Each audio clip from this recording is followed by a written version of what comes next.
মানে এক বস্তা পেঁয়াজ বেশি 50 টাকা আড়তদারি, মানে 500 বস্তা পেঁয়াজ দেখলে মানুষ ভাবে কত কি। আসলে জায়গায় এসে একটা কর্মস্থানে ব্যবসা করে দেখেন মানে কয় টাকা লাভ হয় না হয়।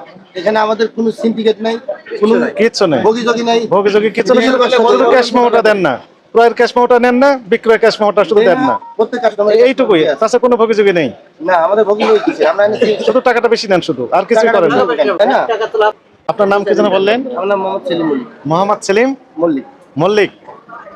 ব্যবসা করতে ট্রেড লাইসেন্স লাগে, এটি আমাদের বলতে হবে? স্যার আমার আপনার আইডি, আপনার ধারণা নেই? ট্রেড লাইসেন্স ছাড়া আপনি কি ব্যবসা করতে পারেন? না। তাহলে আপনি ব্যবসা করেন কেন? এখানে আমার মানে ঘরটা তো মালিকের। মালিকের ঘর কি কার ঘর, এটা আমার দেখার ইস্যু না, আমার দেখার ইস্যু।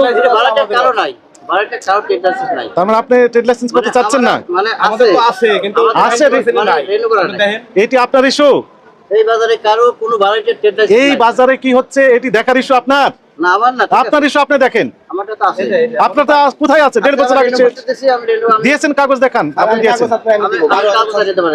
সেটি বলেন যে কাগজ আমি নিয়ে এসে দিব, এটি একটি কথা হতে পারে, ব্যাখ্যা হতে পারে, কিন্তু আপনি বলছেন যে 5 বছর থেকে কেউ বলে নাই আজকে।